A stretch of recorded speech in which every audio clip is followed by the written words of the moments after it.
101 number का question है।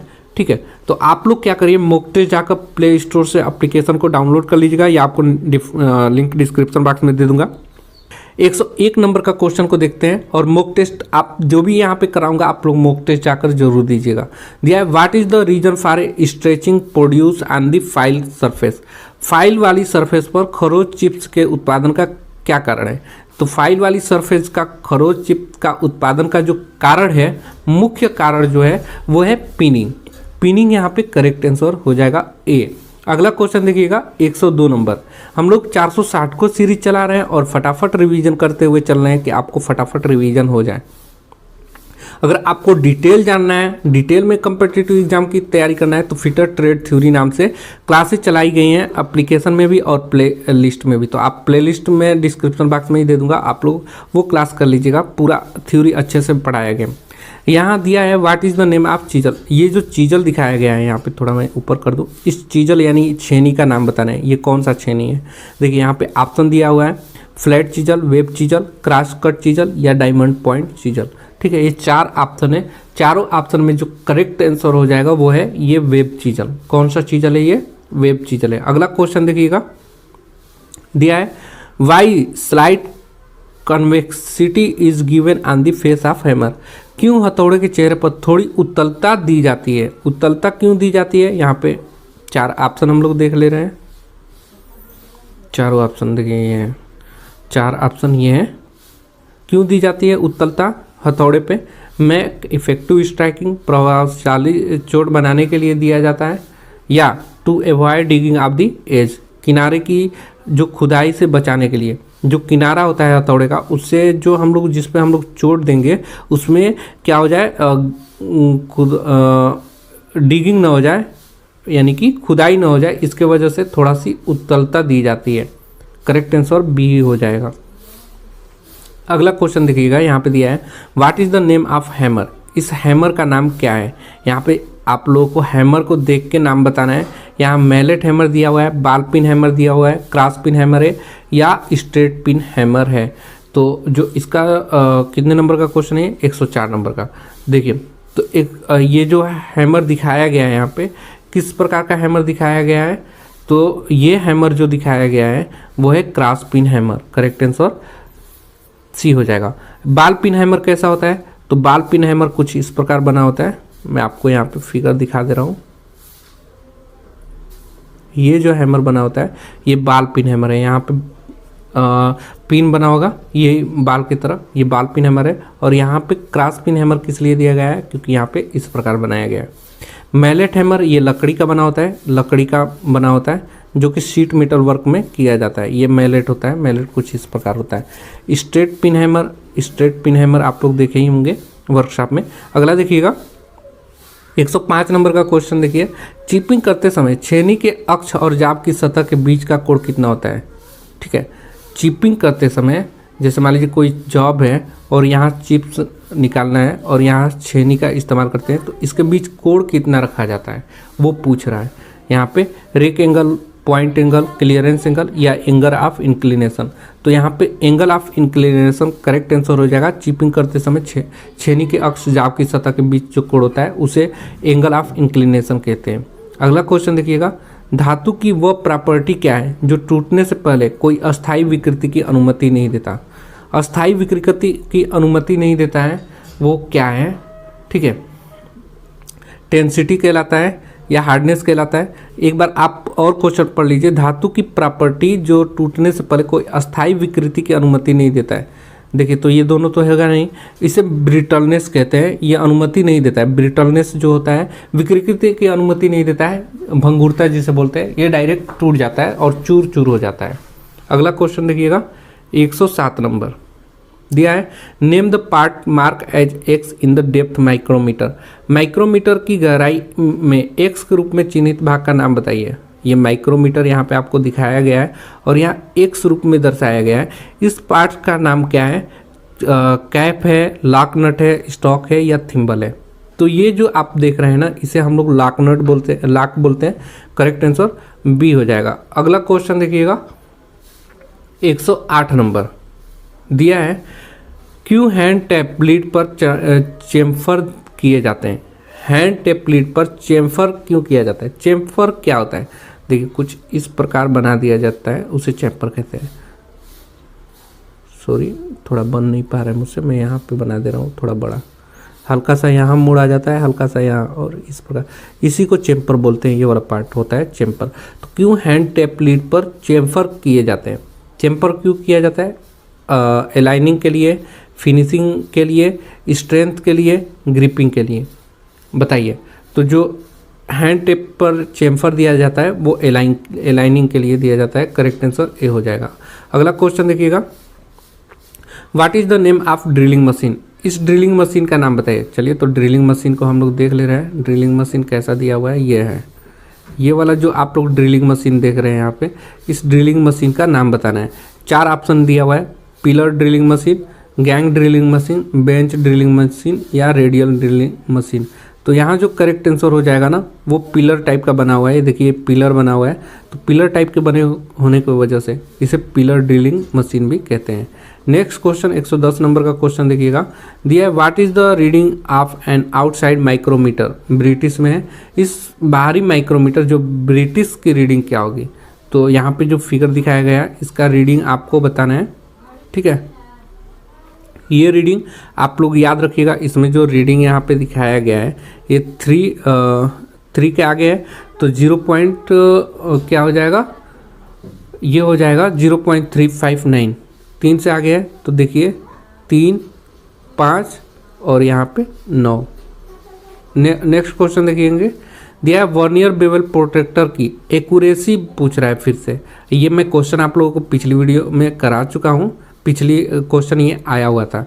तो वर्नियर बेवल प्रोटेक्टर जो होता है उसकी एक्यूरेसी जो होती है वो होता है 5 मिनट। नेक्स्ट क्वेश्चन देखिएगा, दिया what is the reading of vernier calipers? Vernier calipers की रीडिंग क्या होती है? ठीक है, यहाँ पे वर्नियर कैलिपर्स की रीडिंग पूछा है, तो ये ऑप्शन क्या दे रहा है? देखिए वर्नियर कैलिपर्स की रीडिंग क्या, अच्छा रीडिंग पूछ रहा है, एक्यूरेसी नहीं।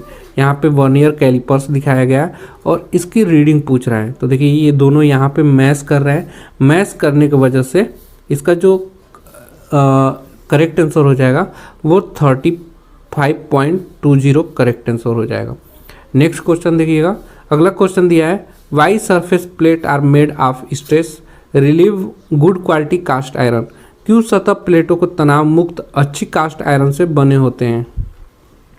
ठीक है, 113 नंबर का, जो सतह प्लेटों का तनाव मुक्त अच्छी कास्ट आयरन के बने होते हैं। क्यों बना होता है? तो जो अच्छे कास्ट आयरन होते हैं वो तनाव मुक्त होते हैं क्योंकि विकृति को रोकते हैं। वो क्या करते हैं? टू प्रिवेंट डिस्टोर्शन को रोकते हैं, यानी कि वो अपने आप में बदलाव को रोकते हैं। और सतह के प्लेट तनाव मुक्त अच्छी कास्ट आयरन के जो बने होते हैं। अगला क्वेश्चन देखिएगा, what is the main advantage of A adjustable parallel block? समायोज्य समांतर ब्लॉक का मुख्य लाभ क्या है? ठीक है, मुख्य लाभ आपको बताना है। यहाँ पे क्या है? ऑप्शन पढ़ लेते हैं। 4 ऑप्शन दिया हुआ है, टू सेट डिफरेंट एंगल, विभिन्न कोण निर्धारित करने के लिए, या विभिन्न गहराई निर्धारित करने के लिए, या विभिन्न लंबाई निर्धारित करने के लिए, या विभिन्न ऊंचाई निर्धारित करने के लिए। तो पैरेलल ब्लॉक कैसा होता है? कुछ इस प्रकार होता है, ठीक है, कुछ इस प्रकार होगा। ये है पैरेलल ब्लॉक। इसी पे स्लाइड करके, ये पहला ब्लॉक है, ये दूसरा ब्लॉक है, इसी पे क्या करते हैं? स्लाइड करते हैं तो ऊपर नीचे होता है। तो ये क्या करता है? विभिन्न ऊंचाइयों को निर्धारित करने के लिए जो पैरेलल ब्लॉक है। कौन से parallel block? Adjustable parallel block, क्योंकि यहाँ से कुछ मैंने इस प्रकार बनाया है ना, तो इसी को इसी पे एडजस्ट कर लिया जाता है, इस पे एडजस्ट कर लिया जाता है। नेक्स्ट क्वेश्चन देखेंगे, अगला क्वेश्चन है 115 नंबर, दिया है which part of the universe surface gas is use to set scriber at required position exactly? Universal surface gauge के किस भाग का उपयोग आवश्यक सही पोजीशन पर स्क्राइबर सेट करने के लिए किया जाता है? स्नग का प्रयोग किया जाता है, गाइड पिन का, रॉकर आर्म का, या फाइन एडजस्टमेंट स्क्रू का? तो देखिए यूनिवर्सल सरफेस गेज के किस भाग का उपयोग जो होता है सही पोजीशन स्क्राइबर सेट करने के लिए किया जाता है? तो वो होता है fine adjustment screw. Adjustment screw के द्वारा ही पोजीशन या स्क्राइबर को सेट करते हैं। नेक्स्ट क्वेश्चन देखिएगा, अगला क्वेश्चन कौन सा है? 115 के बाद 116 पे चलते हैं। देखिए 116 नंबर का क्वेश्चन यहाँ पे आप लोग देखिएगा, दिया है कन्वर्ट 1 मीटर इनटू मिलीमीटर। एक मीटर को आपको किस में बताना है, मिलीमीटर में बताना है। ये बिल्कुल कंठस्थ होनी चाहिए, आपको याद होना चाहिए। 116 का जो करेक्ट आंसर हो जाएगा वो 1000 mm होता है। कैसे होता है देखिए, सबसे पहले 1 मीटर में आपको पता है कितना होता है, 100 सेंटीमीटर होता है, और 100 गुणे 1 सेंटीमीटर में कितना mm होता है, तो 10 mm होता है, और 100 गुणे 10 करेंगे तो 1000 mm हो जाएगा, यानी कि 1 मीटर में 1000 mm। सी ऑप्शन सही हो गया। नेक्स्ट क्वेश्चन देखिएगा, what is the name of V block.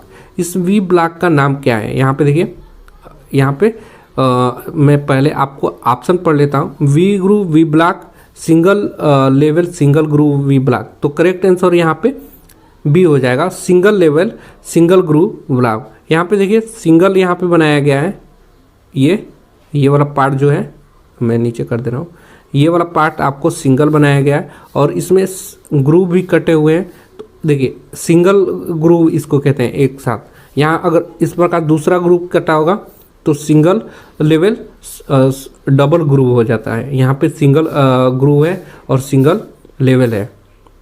ऐसे ही अगर दूसरे तरफ इस प्रकार ऐसे बना देता, ठीक है, तब क्या हो जाता, तो ये डबल लेवल हो जाता है, पहला लेवल और दूसरा लेवल। और कितना ग्रूव है, तो एक ग्रूव दो ग्रूव, तो डबल लेवल डबल ग्रूव हो जाता है। ठीक है, नेक्स्ट क्वेश्चन बढ़ते हैं।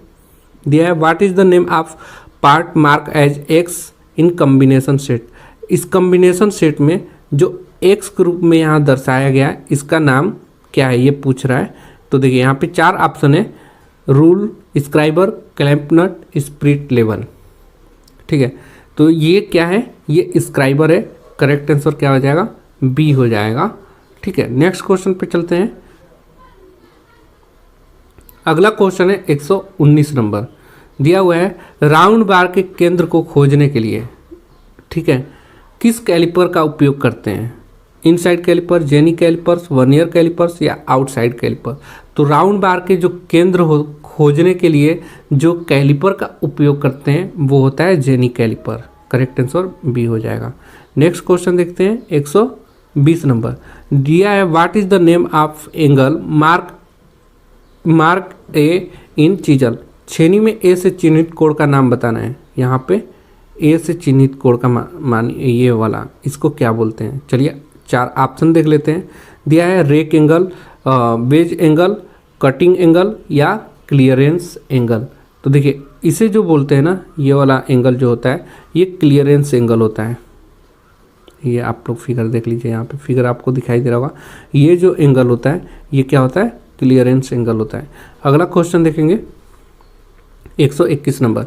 दिया है घुमावदार ग्रूवेस को काटने के लिए किस छेनी का उपयोग किया जाता है। जो घुमावदार ग्रूव होते हैं उसको काटने के लिए किस प्रकार का ग्रूव इस्तेमाल करते हैं, तो हाफ राउंड नोज चीजल का प्रयोग करते हैं। करेक्ट आंसर डी हो जाएगा। नेक्स्ट क्वेश्चन देखिएगा 122 नंबर। दिया है what is the weight of hammer use for marking purpose. Marking के उद्देश्य के लिए उपयोग किए जाने वाले हथौड़ा का जो वजन होता है वो कितना होता है। तो जो हम मार्किंग के उद्देश्य के लिए लेते हैं वो 250 ग्राम का होता है। कितना, 250 ग्राम का मार्किंग के उद्देश्य के लिए अगर आप लेते हैं तो। ठीक है, अगला क्वेश्चन देखते हैं 123 नंबर। देखिए आप लोग मॉक टेस्ट जरूर लगाइएगा। मॉक टेस्ट फ्री में अवेलेबल है, जो कि बनाने में समय लगता है, इसलिए मैं आपको बोल रहा हूँ कि आपकी तैयारी कॉम्पिटिटिव एग्जाम की और सीबीटी एग्जाम की बिल्कुल बेहतरीन हो जाए अदर प्लेटफॉर्म से। ठीक है, क्योंकि आप अपना टेस्ट भी कर लेंगे, क्या आप पढ़ रहे हैं, कितना आपका मार्क आ रहा है, ठीक है, कौन सा क्वेश्चन गलत कर रहे हैं, सभी आपको वहाँ पे डिटेल में मिल जाएगा। चलिए 123 नंबर का क्वेश्चन देखते हैं। यहाँ दिया है विकर्ड फाइलिंग के अनुचित तरीके के प्रभाव क्या है। What is the effect of improper method of A diagonal file. Diagonal जो फाइल होता है उसके अनुचित तरीके जो होते हैं वो क्या है। ठीक है, अनुचित तरीका, अनइवन सरफेस फिनिशिंग, असमान फिनिश सतह देता है, या सतह पर खरोच लाता है, या सतह पर उतलता लाता है, या सतह पर सही फिनिश न होता है। तो यहाँ जो करेक्ट आंसर हो जाएगा विकर्ड फाइलिंग की अनुचित तरीके के प्रभाव जो होता है अनइवन सरफेस यानी कि असमान फिनिश सतह देता है। अगला क्वेश्चन देखिएगा 124, ठीक है, 124 नंबर का। दिया हुआ है which chisel is use to remove excess metal from welded joint and casting. Welded joint और कास्टिंग को अतिरिक्त धातु को हटाने के लिए किस छेनी का उपयोग किया जाता है? फ्लैट चीजल का, वेब चीजल का, क्रॉस कट चीजल का या हाफ राउंड चीजल का? तो देखिए यहाँ जो करेक्ट आंसर हो जाएगा, जो वेल्डेड ज्वाइंट और कास्टिंग के अतिरिक्त धातु को हटाने के लिए किस छेनी का उपयोग करते हैं, तो वो छेनी होता है फ्लैट चीजल। करेक्ट आंसर ये हो जाएगा। अगला क्वेश्चन देखिएगा 125 125 what is the name of file. देखिए ये फाइल आपको दिखाया गया, दो तरह के फाइल हैं इसमें। देखिए कटिंग थोड़ा अलग है, तो ये किस प्रकार का फाइल है? ये रोटरी फाइल है, टैंकर्स फाइल है, बैरेट फाइल है या क्रॉसिंग फाइल है? ठीक है, ये किस प्रकार का फाइल है आप कमेंट बॉक्स में बताइए। 125 का देखिए, ये जो आप लोग फाइल देख रहे हैं ये कुछ रोटरी टाइप का बनाया गया है, यानी कुछ इस प्रकार बना है। ये भी देखिए कुछ इस प्रकार बना है। ठीक है, ये यहाँ पे कुछ इस प्रकार फाइल की दांतें कटे हुए हैं। तो ये जो करेक्ट आंसर इसका हो जाएगा वो है रोटरी फाइल, यानी कि ये रोटरी फाइल है। ठीक है, तो 125 क्वेश्चन हमने करा दिया। आप लोग मॉक टेस्ट ज्वाइन नहीं किए हैं तो मॉक टेस्ट जरूर ज्वाइन करिएगा, बिल्कुल फ्री में एप्लीकेशन पे अवेलेबल है। प्ले स्टोर से आप लोग डाउनलोड कर लीजिएगा या लिंक डिस्क्रिप्शन बॉक्स में से डाउनलोड कर लीजिएगा। और एक चीज़ और इम्पोर्टेंट चीज़, अगर आप अपनी पूरी तैयारी सीबीटी एग्जाम के लिए कर रहे हैं तो सिर्फ 460 क्वेश्चन फर्स्ट ईयर के लिए है। ये 460 क्वेश्चन देख जाइए। और कम्पिटिटिव एग्जाम के लिए भी ये 400 क्वेश्चन आपको फर्स्ट ईयर से सिलेबस है उससे कम्पिटिटिव एग्जाम में भी क्वेश्चन पूछता है, तो ये आपको बिल्कुल हेल्प करेगा। इस नंबर के क्वेश्चन को आप लोग आंसर बताएंगे। दिया है why chalk is apply on the face of file. File के फेस पर चाक क्यों लगाया जाता है? तो आपको आंसर बताना है। यहाँ पे ऑप्शन जो दिया हुआ है, यहाँ पे कई ठो ऑप्शन है, मैं एक एक ऑप्शन को पढ़ रहा हूँ। टू रिड्यूस एक्सेसिव प्रेसेस, यानी अत्यधिक दबाव को कम करने के लिए फाइल के फेस पर चाक उपयोग किया जाता है। या 3 ऑप्शन और दिया हुआ है, इन तीनों ऑप्शन को पढ़ लेते हैं। दिया है to increase chip remove rate, यानी कि चिप हटाने की दर को बढ़ाने के लिए, या to reduce penetration and pinning, penetration और पिनिंग को कम करने के लिए, या to increase penetration and pinning. तो यहाँ जो करेक्ट आंसर हो जाएगा, फाइल के फेस पे चाक क्यों लगाया जाता है, to reduce and penetrate pinning, इसका करेक्ट आंसर हो जाएगा। नेक्स्ट क्वेश्चन देखेंगे 127 नंबर, यहाँ पे दिया है what is the use of fine pitch hexa blade. Fine pitch hexa blade का उपयोग क्यों किया जाता है? यहाँ पे 4 ऑप्शन दिए हुए हैं, चलिए चारों ऑप्शन को हम लोग बारी बारी से पढ़ लेते हैं। दिया है टू कट ऑफ मेटल, ठीक है, यानी कि मुलायम धातु को काटने के लिए फाइन पिच हेक्सा ब्लेड का उपयोग करते हैं। या to cut high speed steel, high speed steel को काटने के लिए करते हैं।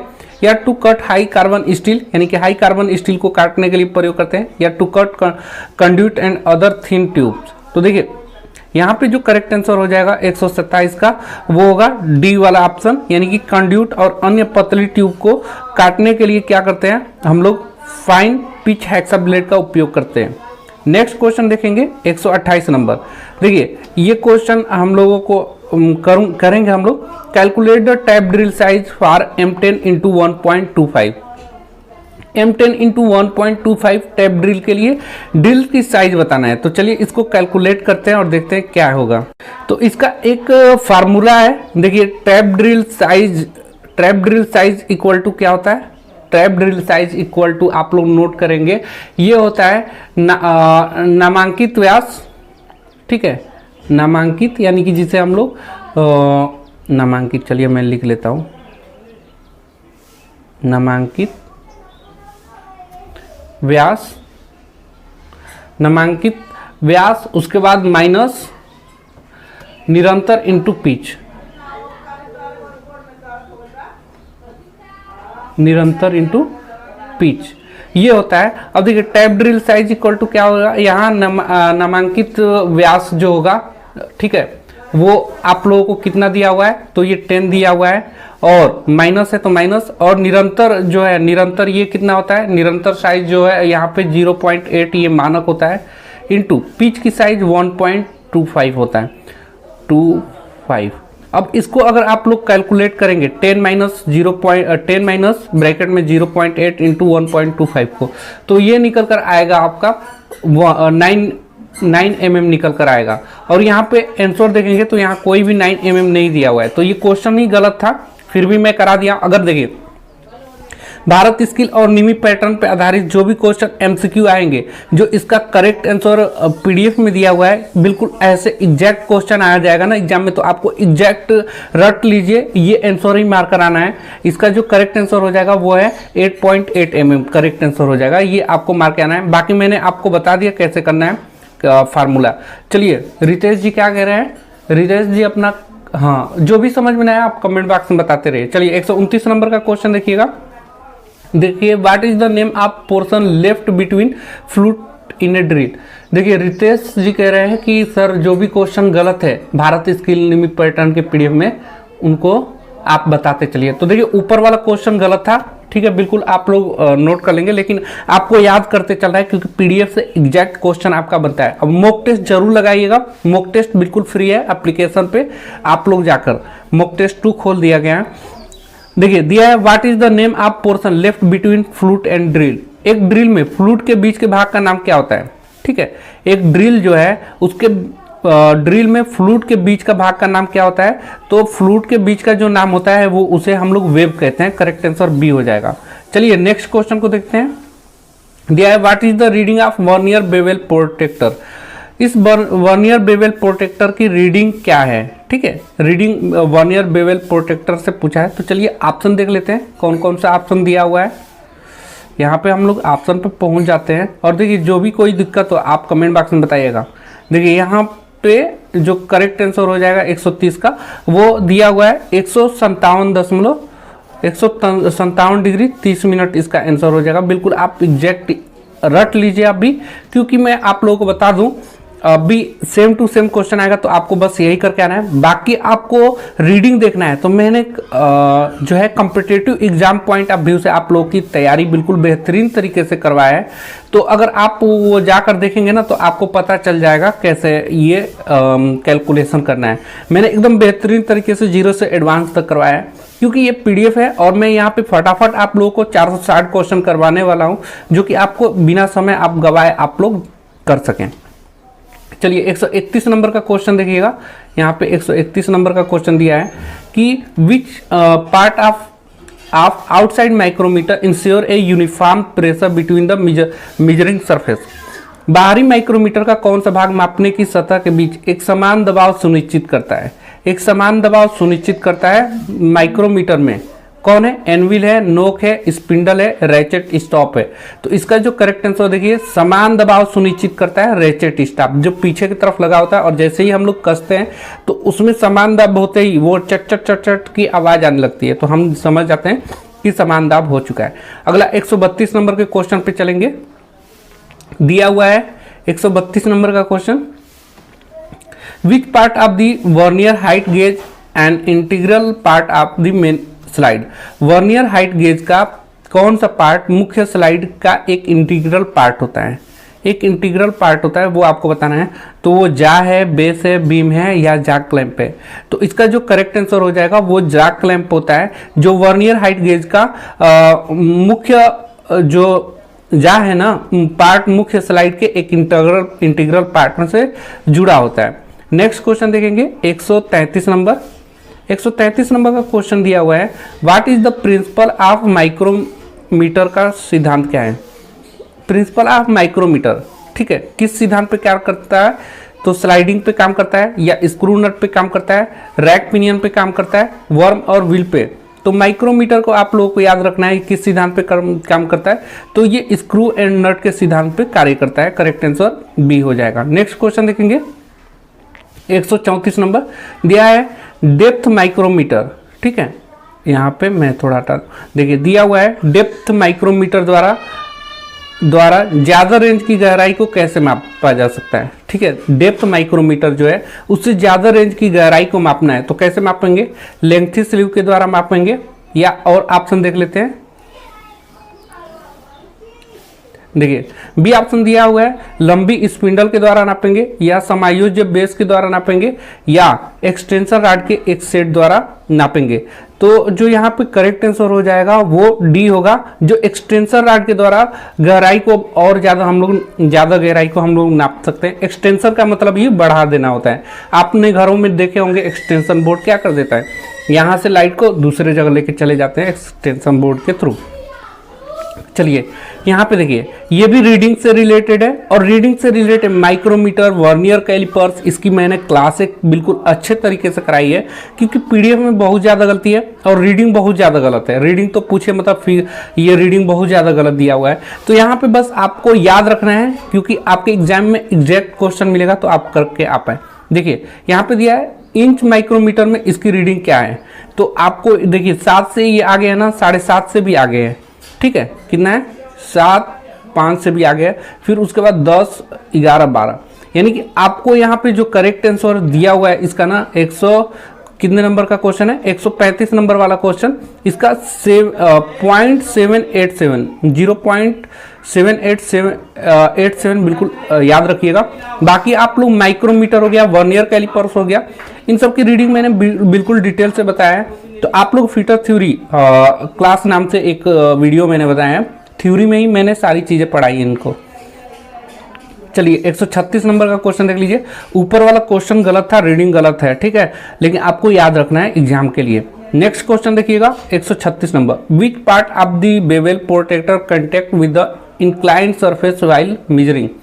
मापने के दौरान बेवेल प्रोटेक्टर का कौन सा हिस्सा इंक्लाइंड सतह के कंटेक्ट में आता है, ठीक है, मापने के दौरान बेवेल प्रोटेक्टर का कौन सा हिस्सा इंक्लाइंड यानी कि झुकी हुई जो सतह है उसके कंटेक्ट में आता है।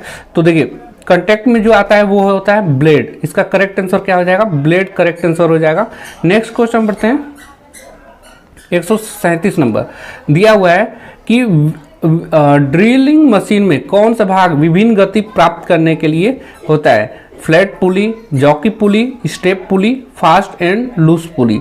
तो करेक्ट आंसर इसका क्या हो जाएगा, वो होगा स्टेप पुली जो होता है ये ड्रिलिंग मशीन में विभिन्न गति प्राप्त करता है, यानी स्टेप बाय स्टेप गति प्राप्त करता है। तो स्टेप पुली यहाँ पे करेक्ट आंसर हो जाएगा। 138 नंबर का क्वेश्चन देखिएगा, दिया है व्हाट इज पेडेस्टल ग्राइंडिंग में एक्स के रूप में चिन्हित भाग का नाम बताना है। तो चलिए पहले पेडेस्टल ग्राइंडिंग में आपको दिखा देते हैं, उसके बाद एक्स रूप में क्या चिन्हित है उसी को नाम आपको बताना है। यहाँ पे देखिए ये है पेडेस्ट्रियल ग्राइंडिंग, और यहाँ पे एक्स के रूप में इसे कुछ दिखाया गया है, और 4 ऑप्शन दिया गया है कि ये क्या है, टूल रेस्ट है, आई शील्ड है, व्हील गार्ड है, या ग्राइंडर व्हील है। तो मैं थोड़ा इस फिगर को छोटा कर दे रहा हूँ कि पूरी तरह से आप लोगों को दिखाई दे, ठीक है, देख लीजिए। अब 138 नंबर का ये क्वेश्चन है, और इसका जो करेक्ट आंसर हो जाएगा ना वो है टूल रेस्ट। इसका ये क्या है, टूल रेस्ट है। चलिए अंदर क्या है, ग्राइंडर लगा हुआ है, पेडेस्ट्रियल ग्राइंडर है, ये बिल्कुल आपको पहचान लीजिएगा।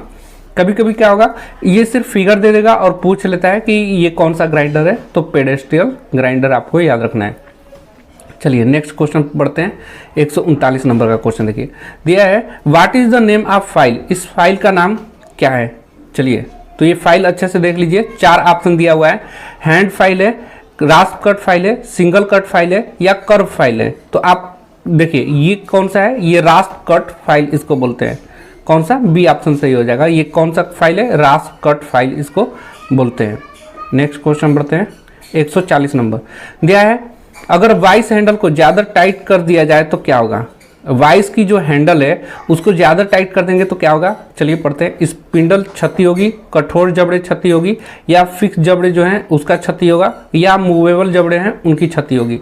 तो देखिए अगर वाइस हैंडल को बहुत ज़्यादा टाइट कस देते हैं, ठीक है, बहुत ज़्यादा ही टाइट कर देते हैं, तो स्पिंडल डैमेज हो जाता है, जो स्पिंडल है उसके वो डैमेज हो सकता है। चलिए नेक्स्ट क्वेश्चन बढ़ते हैं। 141 नंबर पे दिया है विच कैलिपर प्रोवाइड एडजस्टमेंट डायमेंशन, कौन सा कैलिपर आयामों को फाइन एडजस्टमेंट प्रदान करता है। देखिए यहाँ पे दिया हुआ है इनसाइड कैलिपर, आर्ड लेग कैलिपर, और दूसरा ऑप्शन देख लेते हैं आउटसाइड कैलिपर या स्प्रिंग ज्वाइंट कैलिपर, ठीक है, स्प्रिंग ज्वाइंट कैलिपर क्या होगा। तो ये क्वेश्चन क्या कह रहा था, तो क्वेश्चन कह रहा था कैलिपर के आयामों को फाइन एडजस्टमेंट प्रदान करता है। तो फाइन एडजस्टमेंट जो प्रदान करता है वो है spring joint caliper. Correct answer D हो जाएगा। नेक्स्ट क्वेश्चन देखेंगे 142 नंबर दिया हुआ है, बड़े क्रॉस सेक्शन एरिया को काटने के लिए किस मेटल कटिंग शाह का उपयोग किया जाता है। देखिए बड़े क्रॉस सेक्शन वाले एरिया जो हैं, बड़े क्रॉस सेक्शन यानी कि मोटे मोटे जो जिनकी एरिया है क्रॉस सेक्शन का, उनको काटने के लिए किस मेटल कटिंग शाह का उपयोग करते हैं। ठीक है, यहाँ पावर शाखा या कंटूर शाखा या सर्कुलर शाखा या डी ऑप्शन दिया हुआ है हॉरिजॉन्टल ब्लेड शाखा। ठीक है, तो देखिए जो बड़े बड़े सेक्शन एरिया होती हैं, जो बड़े बड़े सेक्शन एरिया होती हैं, उनके मेटल कटिंग शाह जो होता है वो है circular saw. Correct answer C हो जाएगा। नेक्स्ट क्वेश्चन देखेंगे 143 नंबर दिया है, मार्किंग टेबल को कास्ट आयरन से क्यों बनाया जाता है। जो मार्किंग टेबल, जो टेबल होता है जिसपे हम रखकर मार्किंग करते हैं, वो कास्ट आयरन को ही क्यों बनाए जाते हैं।